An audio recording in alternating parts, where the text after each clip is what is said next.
अस्सलाम वालेकुम दोस्तों, कैसे हैं आप सब। मैं हूं उमर और आप देख रहे हैं आपका अपना YouTube channel movies insight Urdu. दोस्तों, आज हम Hollywood horror movie final destination के पार्ट 4 के बारे में बात करेंगे। तो चलें शुरू करते हैं। फिल्म स्टार्ट होती है और हमें चार दोस्त नजर आते हैं जो कि वहां बैठे कार रेस देख रहे होते हैं। इनमें एक लड़का जिसका नाम निक और इसकी दोस्त जिसका नाम लॉरी होता है और इनके दो और दोस्त भी वहां बैठे होते हैं और जिस जगह वो बैठे होते हैं इस इंक्लोजर का नाम 180 होता है। सब लोग बहुत इंजॉय कर रहे होते हैं मगर निक कुछ उलझा हुआ महसूस होता है। वो महसूस कर रहा था कि कुछ गलत होने वाला है। उसे वहां अपने आसपास अजीबोगरीब इशारे मिल रहे होते हैं। फिर वहां एक काऊ बॉय आकर बैठ जाता है। वहां पर एक कपल भी था और जिसे गार्ड कुछ कह रहा होता है और एक माँ और अपने दो बच्चों के साथ वहां पर आती है और एक कार मैकेनिक था जो कि अपनी गर्लफ्रेंड के साथ वहां पर आया था। निक को लग रहा था कि यहाँ कोई एक्सीडेंट होने वाला है और एक कार में जिसका नंबर 45 होता है इसमें एक पेचकस फंसा हुआ रह जाता है। वो पेचकस रोड पर गिरता है जिससे एक कार का टायर फट जाता है। वो कार क्रैश हो जाती है और टायर आकर मैकेनिक की गर्लफ्रेंड के ऊपर गिरता है जिससे वो मर जाती है। सब लोग इधर उधर भागना शुरू कर देते हैं।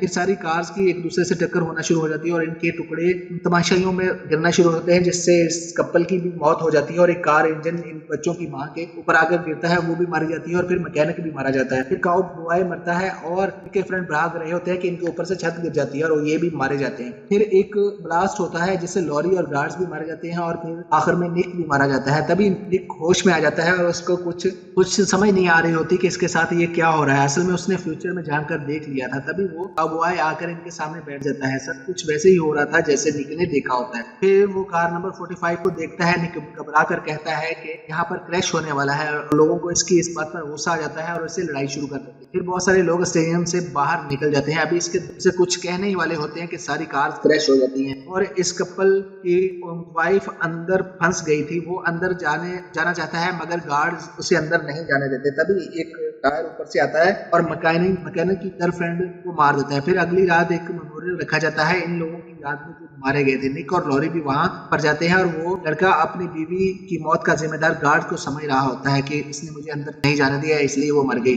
जो रात को निक को कुछ ख्याल आता है और वो डर जाता है। इसने ख्याल में आग देखी थी मगर उसे कुछ समझ नहीं आ रही होती कि ये क्या है। और फिर वो लड़का जिसकी बीवी मारी गई थी वो काफी नशे में होता है और एक ट्रक लेकर इस गार्ड के घर जाता है उसे मारने के लिए और ट्रक को बंद करे बगैर ही नीचे उतर जाता है और बियर कैन रेस के ऊपर गिर जाते हैं और ट्रक चल पड़ता है और इसका पांव ट्रक के साथ लगी हुई चेन में फंस जाता है और ट्रक इसको घसीटने लगता है। गिरने की वजह से आग लग जाती है और वो चला रहा होता है। फिर गार्ड भी बाहर आ जाता है और आग इंजन तक पहुंच जाती है और एक ब्लास्ट हो जाता है और वो लड़का मारा जाता है। फिर एक ये न्यूज टीवी पर देखता है तो उसे रात वाले ख्याल की समझ आ जाती है। अभी वो इसके बारे में सोच ही रहा होता है कि उसे एक और ख्याल आता है लेकिन इस बार भी उसे पता नहीं चलता कि अब कौन मरने वाला है। फिर वो माँ और बच्चे एक सैलून में जाते हैं। वो बच्चे एक साइन बोर्ड पर पत्थर मारते हैं जिस पर वहाँ बैठा हुआ माली इन्हें मना करता है और इन्हें वहां से भगा देता है। फिर जब वो औरत सैलून में बैठी होती है तो बहुत कुछ ऐसा होता है जिससे वो मर सकती थी लेकिन वो वहां से बच जाती है और फिर घर जाने के लिए बाहर आती है तो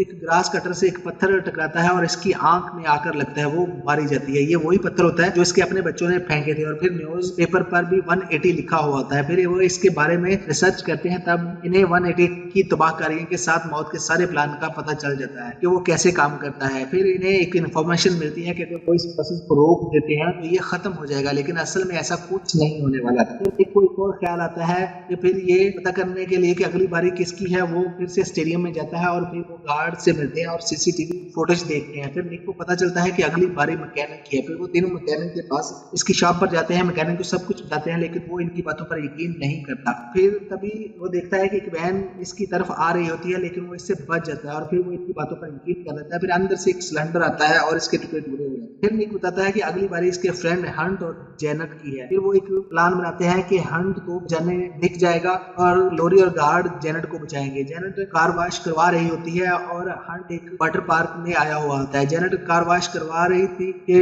वहां कुछ खराब होने की वजह से कार दरमियान में ही फंस जाती है। सारे डोर लॉक थे, वो बाहर भी नहीं आ सकती और सिग्नल ना होने की वजह से कॉल भी नहीं कर सकती थी और इसकी कार का सनरूफ भी खराब हो जाता है। फिर सनरूफ थोड़ा सा खुल जाता है और इसके ऊपर पानी का एक पाइप टूट जाता है और इस पर फिर बहुत सारा पानी कार में भरने लगता है। दूसरी तरफ हंट का फेवरेट कॉइन पूल में गिर जाता है और वो उसको लेने के लिए चला जाता है। फिर वो देखता है कि जिस होल से पानी बाहर जा रहा होता है इसका कॉइन वहां गिर गया है। फिर हंट वहां फंस जाता है। जेनेट की पूरी कार पानी से भर गई होती है। वो सनरूफ से अपने सर बाहर निकाल लेती है। तभी कार स्लोप चलने लगता है और जेनेट मरने ही वाली होती है कि लॉरी वहां पर पहुंच जाती है और उसे बचा लेती है। जेनेट तो बच जाती है मगर हंट अभी भी वहीं फंसा होता है और निक भी वहां पहुंच जाता है मगर वो निक को नहीं ढूंढ पाता और हंट की मौत हो जाती है। अब अगली बारी इस गार्ड की थी। फिर लॉरी और निक को एक ऐसा क्लू मिलता है जिससे वो गार्ड को बचा सकते हैं। फिर वो गार्ड के घर जाते हैं और वो देखते हैं कि वो खुदकुशी कर रहा होता है। फिर वो बताता है कि वो सुबह से ही अपनी जान लेने की प्रैक्टिस कर रहा है लेकिन हर बार वो नाकाम हो जाता है। फिर वो लोग सोचते हैं कि शायद जेनेट को बचाकर उन्होंने